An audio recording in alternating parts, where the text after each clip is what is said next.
My parents wanted me and my siblings to all look identical. I had no idea how far they'd go. When I was 6 and my youngest sister was barely 2, my parents started forcing us to match perfectly. Same weight, same haircuts tracked with a ruler, same clothes even though we were different ages and sizes.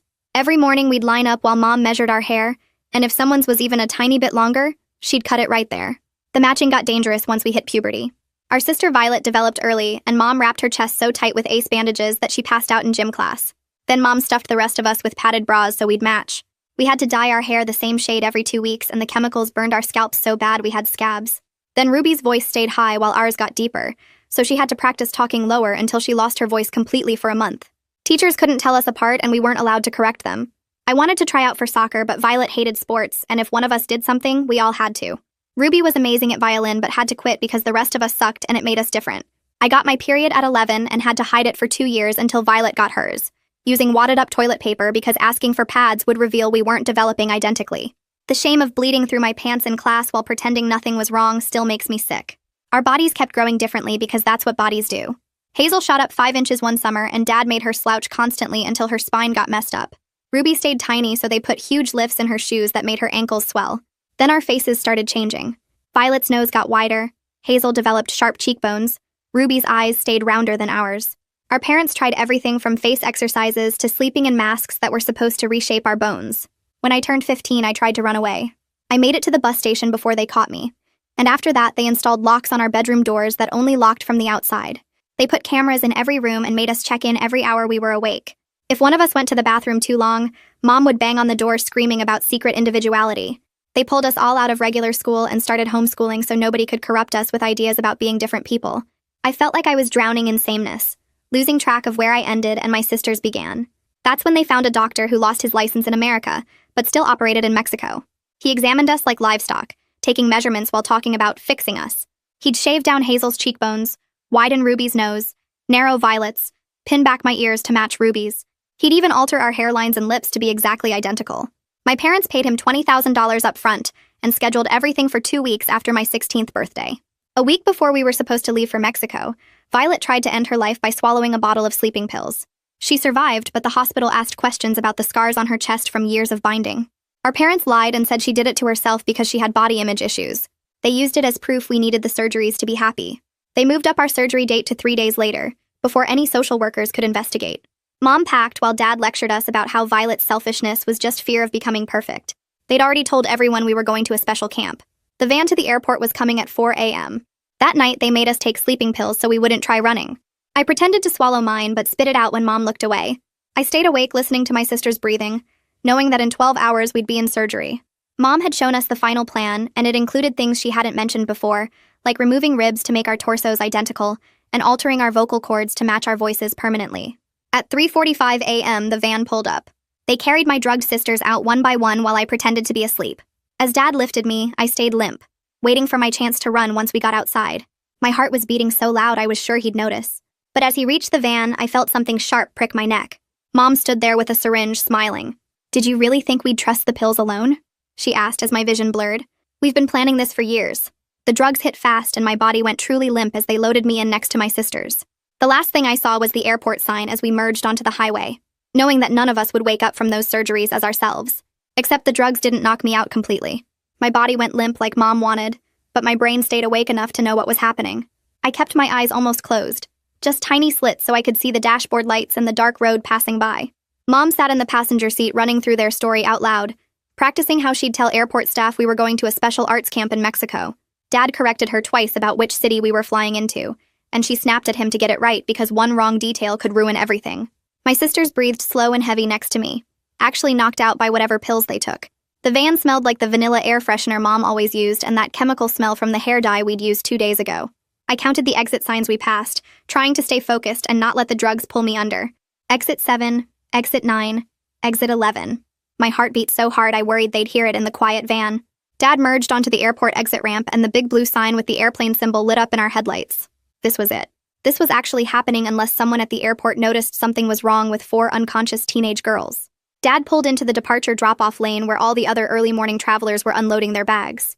He got out and opened the van's sliding door, and cold air rushed in, making me want to shiver, but I forced myself to stay completely still.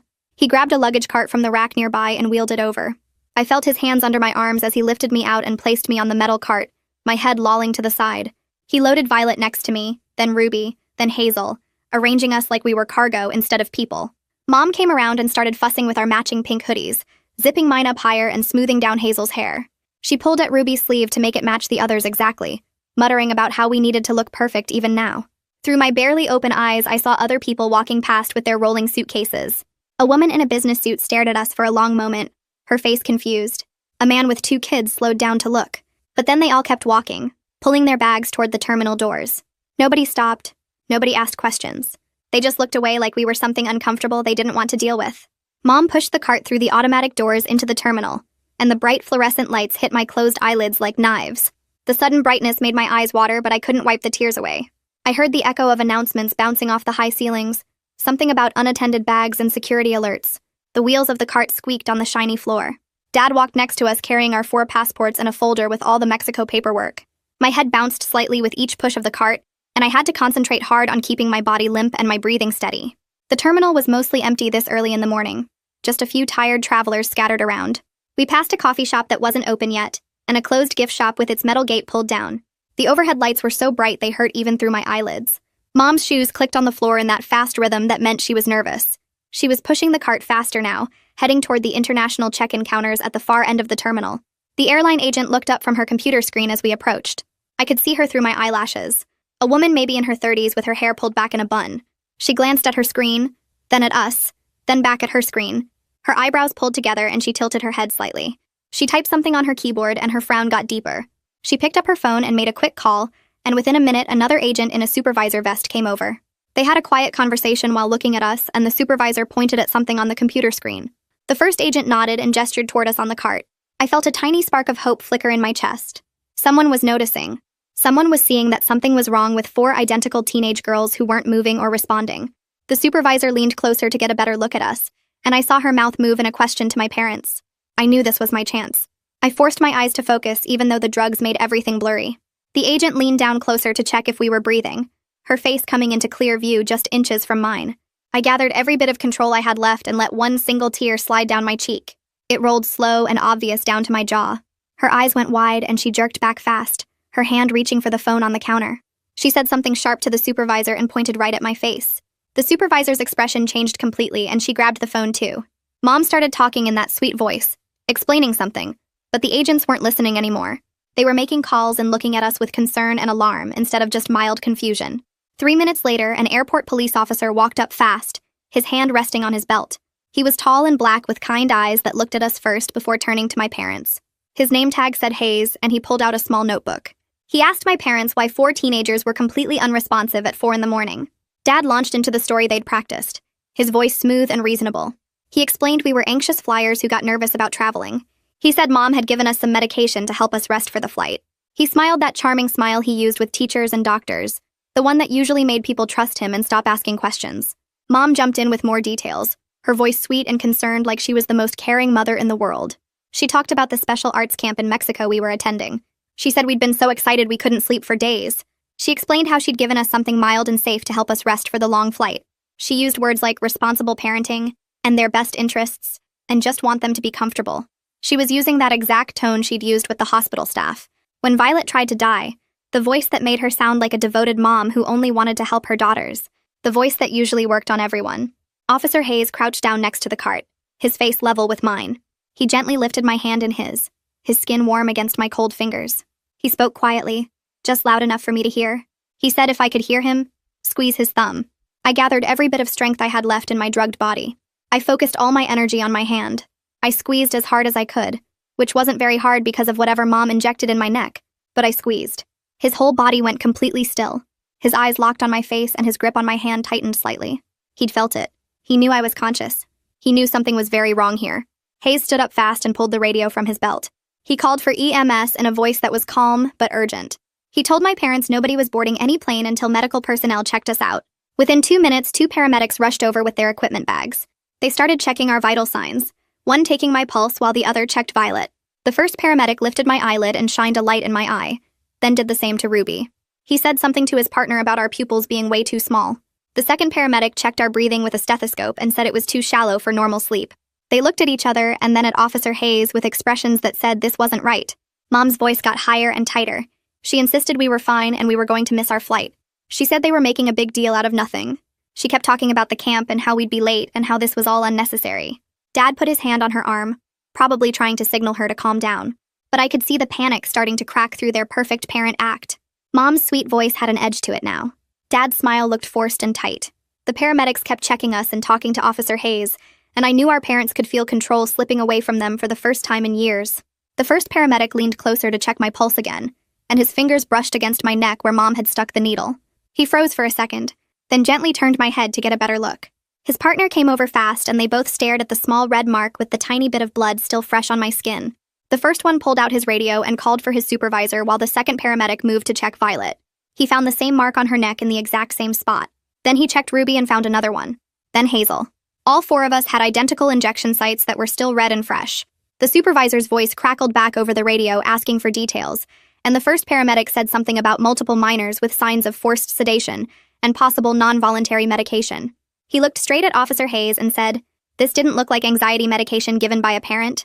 This looked like someone deliberately drugging kids who didn't want to be drugged." Hayes wrote something in his notebook and his jaw got tight. He walked over to where my parents were standing together near the check-in counter and asked Dad to step aside with him to verify our identification documents. Dad's face showed surprise, but he followed Hayes a few feet away, while another officer moved closer to Mom. Hayes pulled out his own notebook and started asking Dad questions about our trip. Where exactly in Mexico were we going? What city? What was the name of the facility? Dad answered quickly, saying we were going to a camp in Tijuana. Hayes wrote it down, then walked back to Mom and asked her the same questions. She said we were going to Mexicali for a special program. Hayes looked down at his notebook where he'd written both answers and his eyebrows went up. He asked Mom again to confirm the city name and she said Mexicali. Definitely Mexicali. He showed her what Dad had said and her face went white. She started talking fast about how they were both right. The program had locations in both cities. They were just confused about which facility we'd be starting at first. But Hayes kept writing and his expression said he didn't believe her at all. He pulled out an evidence camera from his belt and came back over to where I was lying on the cart. He took several photos of the injection mark on my neck from different angles. The flash bright even through my closed eyelids. Then he photographed the marks on all my sisters. He stepped away and spoke into his radio using codes I didn't understand. But I heard the word trafficking twice and something about possible abuse codes. Mom heard it too because she started crying immediately. But these weren't sad tears or scared tears. Her face was angry and her voice was high and tight when she said they were being ridiculous. We were just a family trying to take a trip. How dare they suggest something so horrible? The tears were running down her face, but her eyes looked mad, not sad. A woman in a gray pantsuit came walking fast across the terminal toward us. She had a badge clipped to her belt and a phone pressed to her ear. She finished her call and introduced herself to Hayes as Christina Owens from CPS On Call. She said she'd gotten the alert about our case and she needed to tell him something important. There was already an open report from 2 weeks ago when Violet was in the hospital. The hospital had flagged concerns about injuries on her chest from binding materials, and they'd wanted to do a full evaluation. But our parents had removed Violet from the hospital before the social worker could finish the assessment. Christina said the case had been assigned to a worker who was trying to schedule a home visit, but now here we were at the airport about to leave the country. Hayes showed her the photos of our injection marks, and the notes about our parents giving different city names. Christina looked at the photos for a long time, then looked at my parents, then back at Hayes. The airline supervisor came over and said our boarding was officially denied. We would need full medical clearance before any travel would be approved, and that clearance would have to come from the airport medical staff and CPS. Hayes and Christina started walking toward the airport medical clinic and told our parents to follow with us. Dad immediately started arguing about our rights and how they couldn't force us to go anywhere. Mom was still crying and saying they were being persecuted for their parenting choices. But Hayes just kept walking and gestured for the paramedics to bring us along. Dad and Mom had to follow or be left behind. We got halfway across the terminal when Dad suddenly grabbed Mom's arm and they both turned toward the parking garage. Hayes saw it and moved fast to block their path. He said very clearly that if they attempted to leave with us or interfere with medical evaluation, they would be detained immediately. Dad's face went bright red and he started yelling about false imprisonment and illegal detention. But 2 more officers appeared from somewhere and stood on either side of Hayes. Dad stopped yelling and his mouth snapped shut. Mom kept crying, but she didn't try to leave again. The airport clinic was small and bright with white walls and the smell of cleaning chemicals. A nurse in blue scrubs met us at the door and directed the paramedics to wheel us into separate curtained areas. Another woman came in wearing the same blue scrubs with a badge that said her name was Albina Maher, and she was a forensic nurse. She started with me, pulling the curtain closed around my exam area. She spoke softly, asking if I could hear her, explaining what she was going to do. She checked my vital signs first, then gently lifted my shirt to examine my torso. Her hand stopped moving when she saw the scars across my chest. Long red lines where the binding materials Violet had to wear had rubbed against my skin too, when Mom made me wear the same things to match her. Albina's face stayed calm, but her eyes got sad. She pulled my shirt back down and then carefully parted my hair to look at my scalp. She found the chemical burns from years of hair dye, the places where the skin was still rough and damaged. She took photos of everything with a medical camera, documenting each injury carefully. I heard her moving to the next curtained area to examine one of my sisters. Christina Owens pushed aside my curtain and came in. She pulled a chair close to the exam table and sat down so her face was level with mine. She explained very gently that she was starting emergency protective custody proceedings. That meant we wouldn't be going home with our parents today. We'd be staying somewhere safe while the investigation happened. The relief hit me so hard my whole body started shaking. I couldn't control it, just trembling all over like I was freezing even though the room was warm. Albina came back in and wrapped a warm blanket around my shoulders, tucking it in carefully. Through the curtain, I heard Mom's voice, sweet and concerned, talking to Christina. She was telling stories about how dedicated she was to us, how she just wanted us to reach our full potential, how she'd sacrificed everything to help us become the best versions of ourselves. Christina's voice came back calm and professional. She said the medical evidence spoke for itself. The injection marks, the binding scars, the chemical burns. The custody decision wasn't negotiable right now. Mom's voice got higher, more desperate, but Christina didn't change her tone at all. 2 nurses came in with wheelchairs and started getting us ready to transport to the main hospital for full evaluations. They wheeled us out one by one through different doors. I ended up in a hospital room by myself. The door closed and suddenly I was alone in a space without my sisters right next to me. For the first time since I was 6 years old, I was in a room by myself. The space felt huge and empty and wrong. The silence was so loud it hurt my ears. I almost called out for them, almost yelled their names to make sure they were still close. But then I remembered that this separation, this awful lonely feeling, might actually be what saves us. So I stayed quiet and let the space stay empty around me. A soft knock pulled me back from the empty feeling, and Albina came through the door carrying a large black camera with a flash attachment. She asked if it was okay to take pictures of my injuries for the court case, and I nodded because showing proof felt like the only power I had left. She started with my scalp, gently parting sections of my hair to photograph the rough patches where years of chemical dye had burned the skin until it scarred over. The camera clicked and flashed as she moved methodically, documenting each area of damage with the same careful attention she'd used during the initial exam. She asked me to lift my shirt and photograph the red lines across my ribs where the binding materials had rubbed my skin raw, even though I wasn't the one who needed binding. Each flash felt like it was freezing the evidence in place, making it real and permanent in a way that scared me, but also made me feel believed. Albina moved to photograph my arms next, capturing the bruises from where Dad had grabbed me when he carried me to the van, then the injection site on my neck that was already turning purple. She thanked me quietly when she finished and said these photos would help keep us safe. Christina came in right after Albina left, pulling the chair close to my bed again and asking if I felt ready to talk about what happened. I tried to explain about the surgery plans and the Mexican doctor, but the sedative was still making everything fuzzy and my words came out wrong and slow. I got frustrated trying to make my mouth work right, trying to tell her about the rib removal and the vocal cord changes, but the sentences kept falling apart halfway through. Christina reached over and squeezed my hand gently, telling me it was okay, and we could talk more when the drugs wore off completely. She stayed sitting there even though I couldn't talk right, just being present while I struggled through the fog. Outside my door, I heard Mom's voice getting louder, demanding to see me and insisting she had a right to be present for any interviews. Dad's voice joined hers, angry and sharp, and the sound of it made my chest go tight with an old fear that lived in my bones. Hospital security must have been blocking the door because I heard a calm male voice explaining that only authorized personnel were allowed in patient rooms right now. Dad started yelling about his rights as a parent and how this was illegal detention, his voice rising to that dangerous pitch that used to make us all freeze.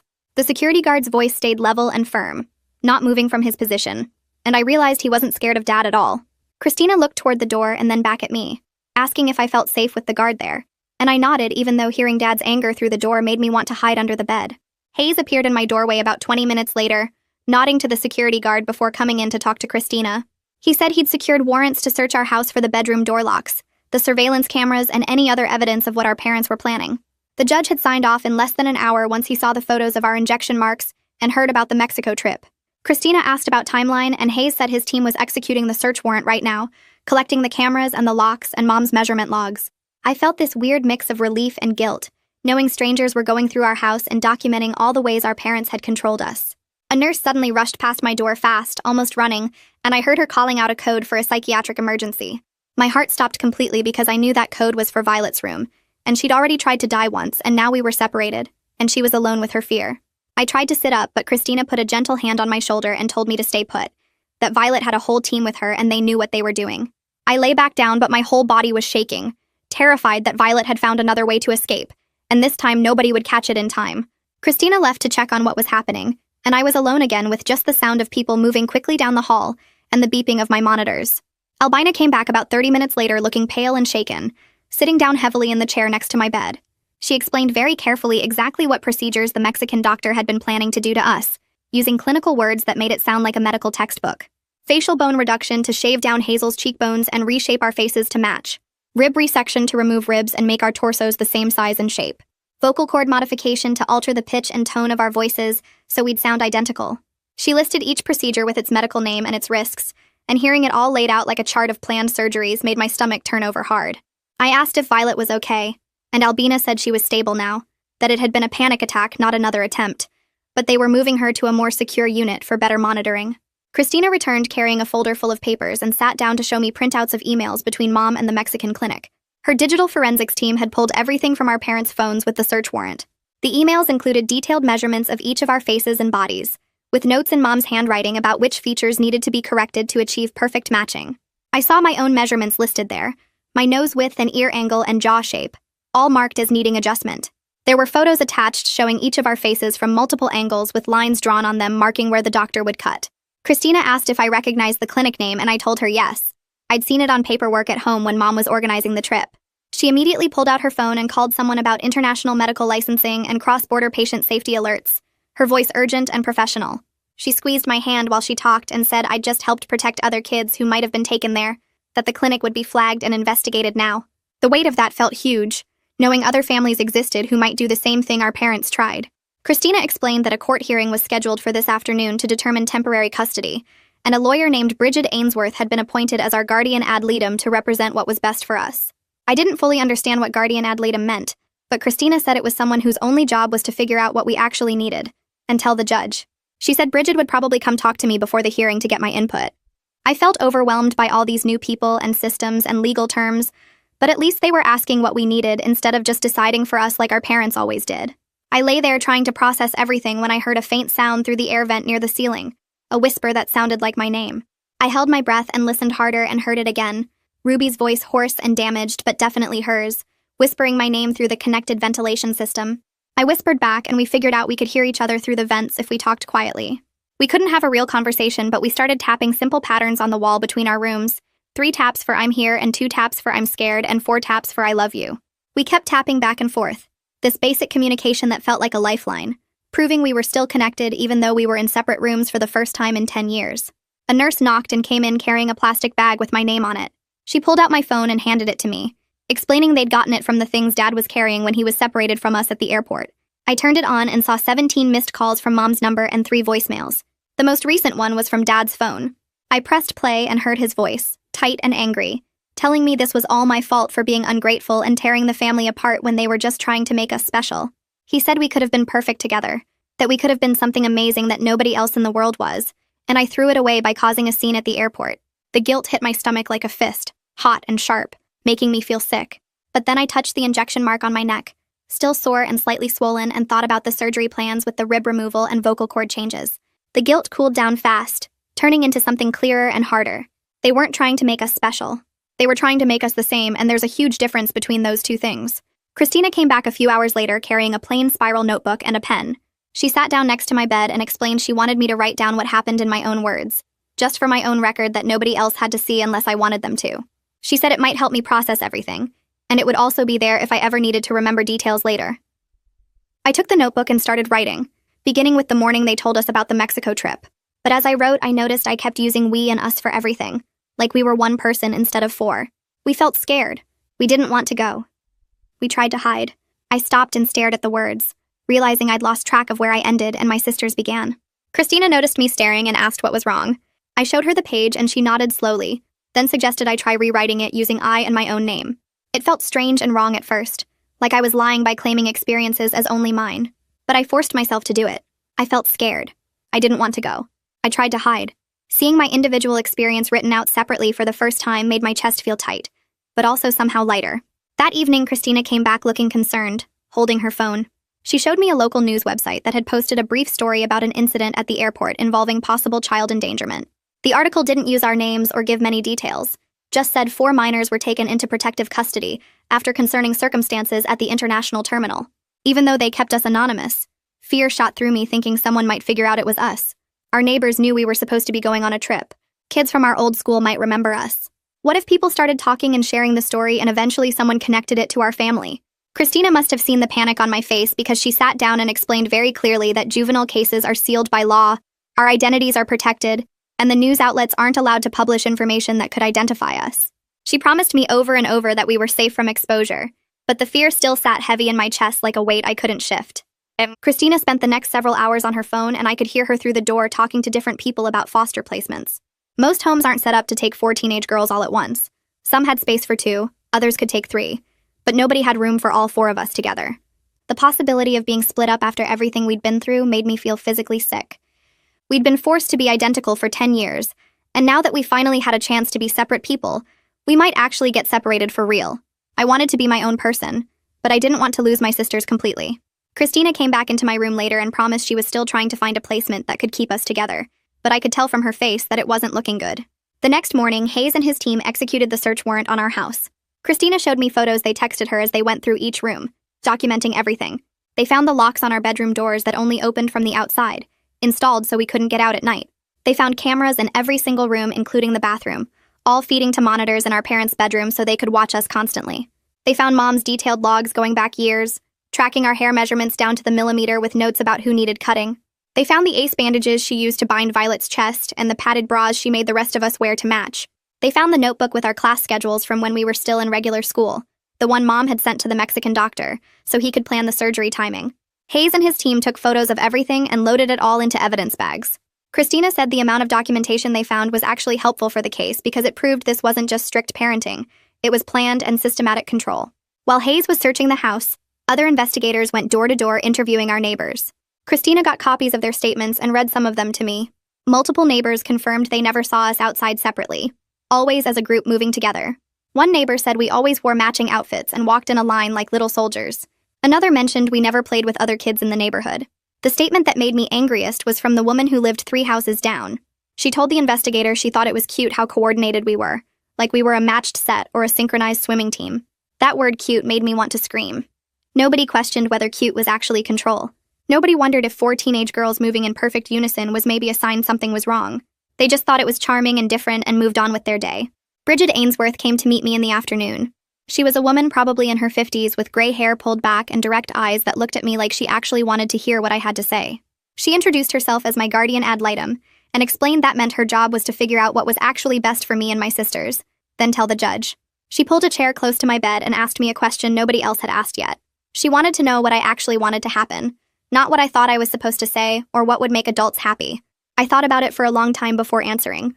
I told her I wanted to feel safe and I wanted my sisters to be safe. I didn't want to punish my parents as much as I just wanted them to stop.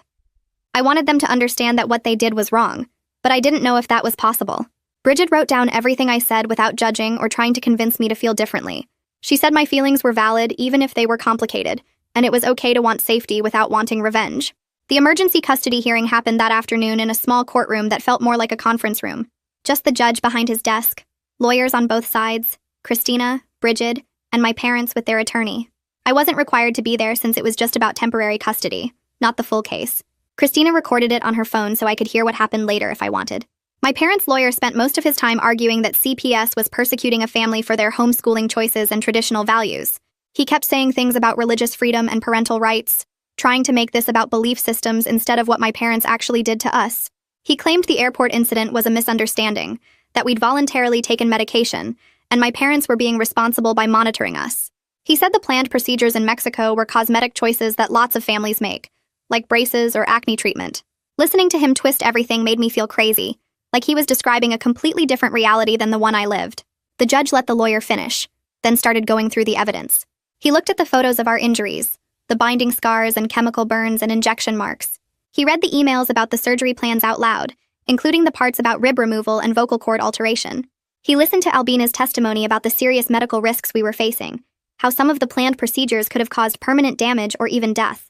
When he finally spoke, his voice was firm and clear. He ordered us removed from our parents' custody temporarily, said they could only have supervised visitation at approved facilities, and scheduled a full hearing for 3 weeks later. I listened to the recording in my hospital bed and felt like I could breathe a little easier. But I also felt guilty for the relief. Like being glad to be away from my parents made me a bad daughter, even though they'd literally drugged us and planned to surgically alter our bodies without real consent. Christina came to my room after the hearing looking tired but determined.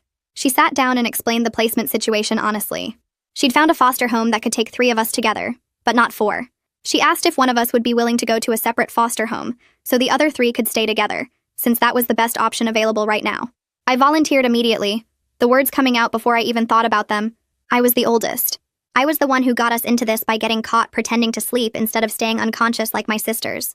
I should be the one to sacrifice.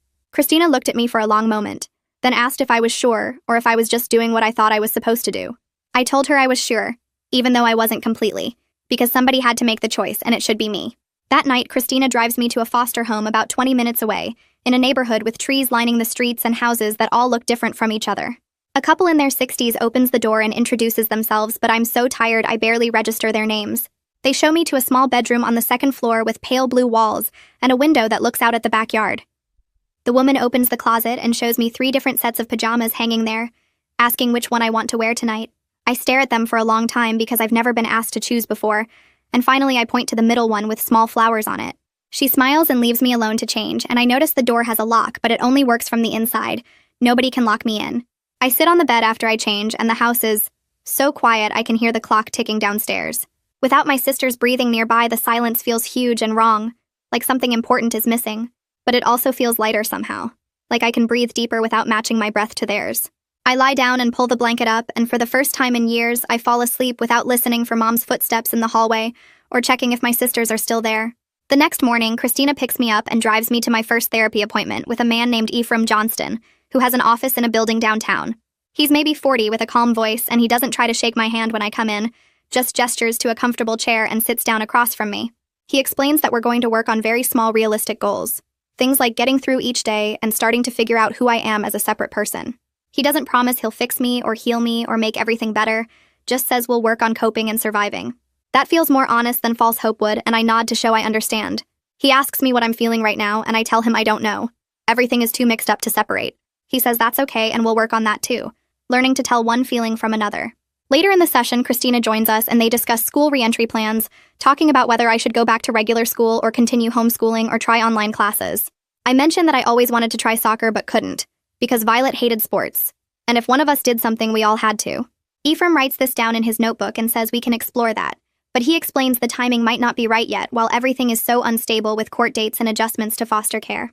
I feel disappointed, but I understand what he means. There's too much chaos right now to add more new things.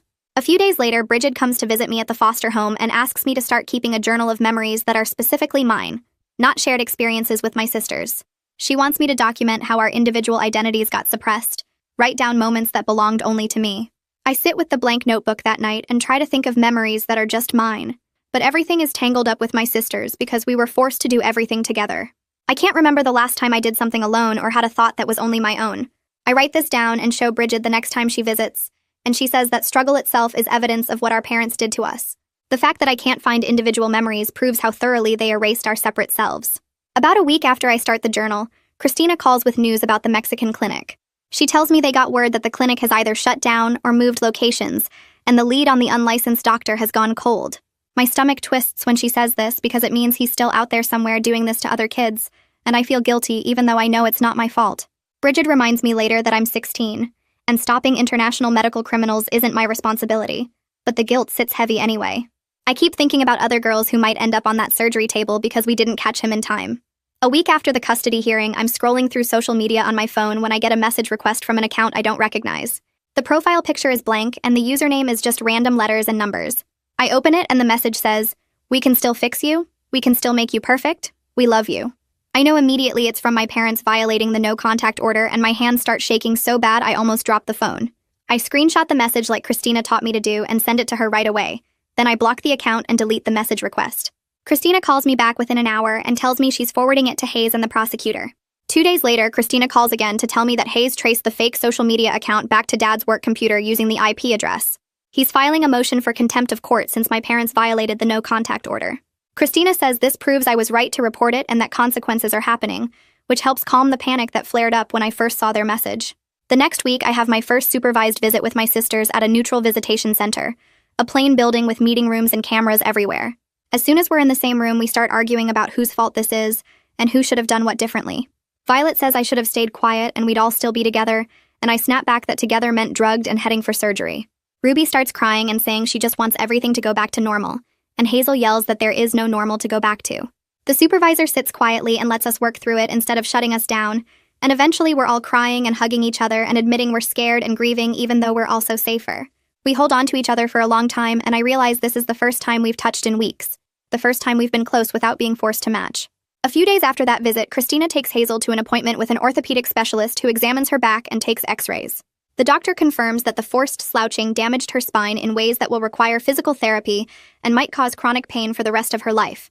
Hazel sits in the car afterward looking angry and sad at the same time, and I don't know how to help her accept that some of what our parents did can't be undone. She keeps asking why they would do this to her, why they couldn't just let her be tall, and I don't have any answers that make sense. The following week, Ruby sees an ENT doctor who looks at her throat and does tests on her voice. He diagnoses vocal nodules from the forced voice training and explains she'll need months of vocal rest and therapy, and even then her voice might never sound exactly the same as it did before. Ruby cries in the examination room because she was amazing at violin and singing, and now her voice might be permanently damaged. I hold her hand while she grieves what was taken from her, and I think about how our parents stole so many things from us that we'll never get back. 2 days after Ruby's ENT appointment, Christina calls to tell me Violet had another crisis at her foster home, and they're moving her to an inpatient psychiatric program where she can get more help. I ask if I can visit her, and Christina says not yet, but I can write letters. So I start writing Violet every single day about completely normal stuff like how the weather is sunny or rainy, what I had for breakfast, what show I watched on TV. I tell her about the foster family's cat who sits on my lap while I do homework, and how the neighbor's dog barks at squirrels every morning. I write about the little things because I want her to know there's a regular world out here waiting for her when she's ready to come back to it. I never mention mom or dad or the surgeries or any of the bad stuff. I just give her normal, boring details that prove life can be simple and safe. A week later, Christina comes to my foster home and sits down at the kitchen table with me to explain that the prosecutor has formally filed criminal charges against me, charges against our parents for child neglect and endangerment. She shows me the paperwork with all the official legal language and tells me the court process will take months, maybe even a year, to work through the system. I feel this weird mix of relief that something's actually happening and exhaustion because it's not over yet, and guilt because they're still my parents even though they hurt us. Christina must see it on my face because she tells me to talk to Ephraim about it. At my next therapy session, I tell Ephraim about the charges and how I feel relieved and exhausted and guilty all at the same time, and he says that's completely normal. He explains that having mixed feelings about people who hurt you doesn't mean you're weak or confused, it just means you're human, and the situation is complicated. That helps a little bit, but the guilt still sits in my stomach like a rock.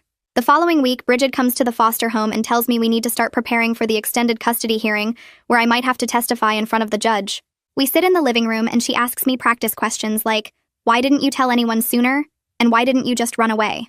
I try to answer calmly at first, but the questions make me so mad because they sound like she's blaming me.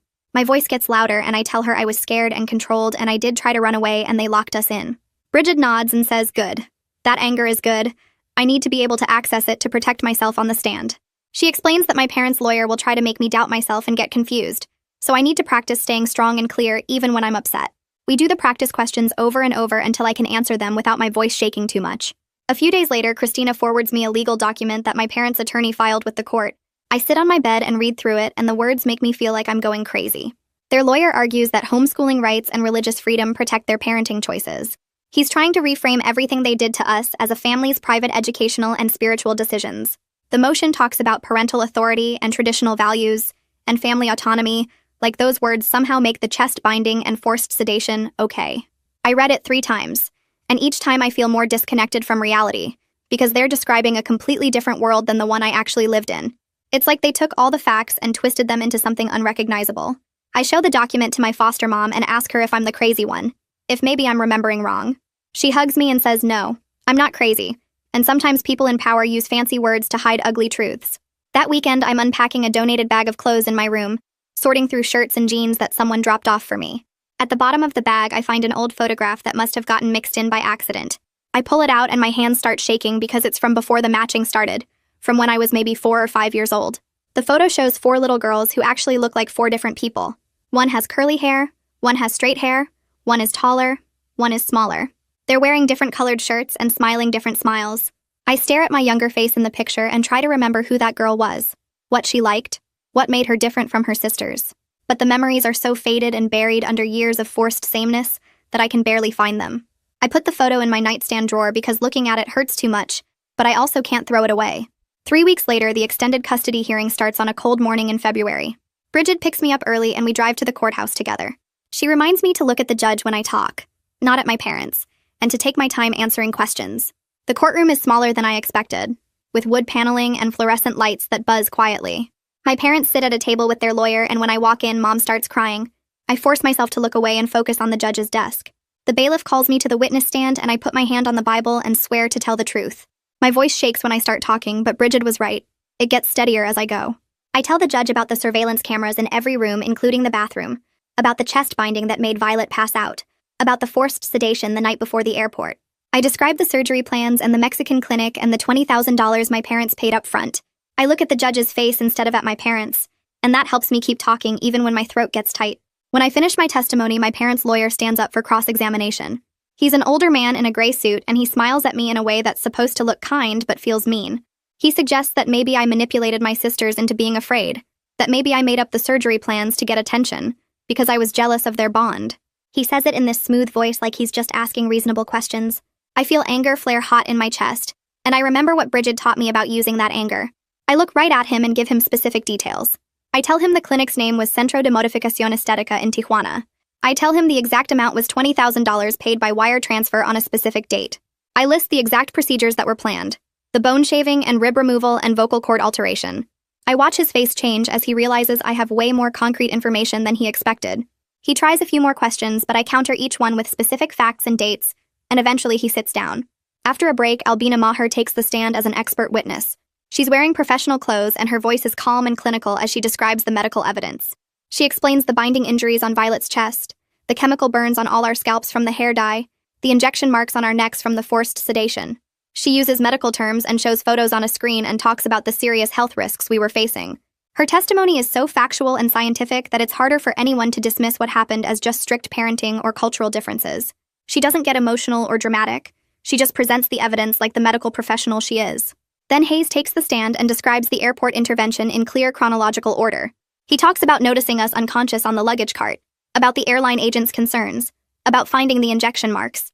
He describes searching our house and finding the locks and cameras and logs. He presents the evidence chain showing how everything connects together. His testimony shows how many systems failed to catch this earlier, how many people saw us and didn't question why 4 teenage girls always looked exactly the same. He talks about how close we came to being on that plane to Mexico, and what would have happened if that airline agent hadn't noticed something was wrong. When he's done testifying, the judge takes a short break to review all the evidence. We sit in the hallway waiting, and I can hear my parents talking to their lawyer through the door. Mom's voice is high and angry. When we go back in, the judge looks tired. He reads from his notes for a few minutes about the evidence and the law and what his responsibilities are. Then he announces his decision. He's extending our removal from our parents' custody for a full year. He orders psychological evaluations for both Mom and Dad before any custody can be reconsidered. He limits them to supervised contact only at approved facilities with trained monitors present. I feel this wave of relief wash over me so strong I almost cry. But mixed with the relief is this strange grief that sits heavy in my chest, because even though they hurt us, they're still my parents. Some part of me wanted them to fight for us differently, to admit what they did was wrong and promise to change. But they just sit there looking angry and betrayed like we're the ones who hurt them. Bridget squeezes my shoulder and Christina smiles at me from across the room. The judge bangs his gavel and says court is adjourned, and just like that it's over for now. 2 weeks pass before Christina calls with news that makes my hands shake. She found a foster family willing to take all 4 of us together, a couple in their 50s who fostered sibling groups before and have a house with enough bedrooms for everyone. We move in on a Saturday morning, and the foster mom shows us each to our own rooms, which feels weird and wrong at first. But then I hear Violet's voice through the wall and Ruby's footsteps upstairs, and Hazel humming in the bathroom, and the world stops feeling so tilted. That night, we all end up sleeping on the floor of the living room anyway, because being apart in separate rooms is too much too fast. The foster parents don't make us go back to our rooms. They just bring down extra blankets and say we'll figure it out at our own pace. Ephraim starts coming to the house twice a week for group sessions, where we work on what he calls boundary practice. The first exercise is picking snacks from the pantry, and we all reach for the same box of crackers before catching ourselves. Ephraim makes us go back and each choose something different, and it takes me 10 minutes to decide between chips and cookies, because I keep looking at what my sisters are picking. We practice choosing different TV shows and different seats at the table and different times to take showers. It sounds stupid and simple, but my chest gets tight every time I make a choice that doesn't match theirs. Ruby picks grape juice, and I pick orange, and Violet picks water, and Hazel picks lemonade, and we all just stare at our different drinks like we've done something dangerous. The foster dad says it's the bravest thing he's seen in years. I sign up for a community soccer clinic that meets Tuesday and Thursday evenings at the park near our house. The first night I show up in borrowed cleats that don't quite fit, and shorts that are actually mine, not matching anyone. The coach puts me through basic drills and I'm terrible at it, tripping over the ball and kicking it in wrong directions. But when I run down the field chasing after it with nobody matching my steps or my speed, something in my chest loosens up like a knot coming undone. I'm slow and clumsy and my lungs burn, but it's mine. This awkward learning belongs only to me. After practice, I text my sisters about how bad I was, and they send back laughing emojis, and that feels good too, being able to suck at something without dragging them down with me. The Visitation Center hosts a music hour on Wednesday afternoons, and Ruby brings her violin for the first time in months. Her hands shake when she lifts the bow, and her first notes are scratchy and off-key. She can't sing along anymore because her voice is still damaged and hoarse, but she plays through a simple song anyway. When she finishes, the supervisor claps and tells us this is what healing actually looks like. Not perfect or erased, but moving forward anyway. Ruby's eyes fill up, but she's smiling, and I realize I haven't seen her really smile in years. We have our first supervised visit with our parents the next week in a small room with cameras and a monitor sitting in the corner. Mom cries the second she sees us, and Dad's voice breaks when he says our names. They beg us to forgive them and say they only wanted us to be special and loved. Mom reaches for my hand, but I pull back, remembering what Ephraim taught us about boundaries. I tell them we need them to accept responsibility for what they did before we can talk about forgiveness. Violet says the surgeries would have hurt us permanently. Hazel mentions her spine that still aches every morning. Ruby touches her throat where her voice used to be strong. Our parents' faces change like they weren't expecting us to stand firm or speak up for ourselves. Dad starts to argue, but the monitor cuts him off and says our time is up.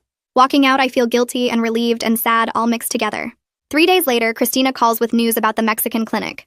Authorities flagged the information in a federal database and an investigation is starting, which means other families might be protected from what almost happened to us. I exhale this specific fear I've been carrying around about other girls ending up on that surgery table, other sisters being cut apart to match. It doesn't fix what happened to us, but it means something that maybe we stopped it from happening to someone else. 4 months after the airport intervention, we're sitting around the foster family's dinner table eating tacos that we each made differently. Hazel mentions she's thinking about cutting her hair shorter, like really short, maybe even buzzed on the sides. Ruby says she wants to grow hers longer, past her shoulders for the first time since she was little. Violet wants to try a completely different color, maybe red or purple, something that doesn't look like the rest of us at all.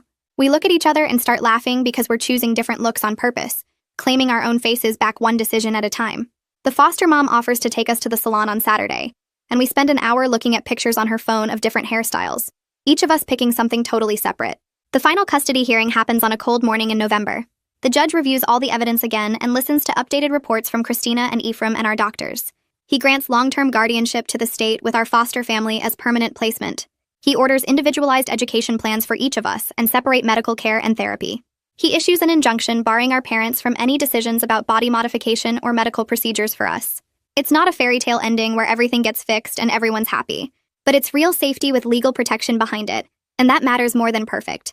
5 months after everything changed, I walk into the drugstore by myself to buy pads. I don't hide them under other items or pretend I'm buying them for someone else. The cashier rings them up like it's normal because it is normal. I text my sisters a dumb meme about period cramps on my way home, and they respond at different times with different reactions. That afternoon in Ephraim's office, I admit the road ahead is still long and hard. I tell him about the nightmares where I wake up thinking I'm still in that van heading to the airport. I mention how sometimes I still reach for the same things my sisters pick without thinking. But I also tell him we won't be forced into identical bodies ever again. We're learning to be 4 separate people who choose to love each other, and that's harder and better and more real than anything we had before. And that's my side of it. The fun part is always hearing yours, because you spot things I didn't. Share your take in the comments. I'll be reading.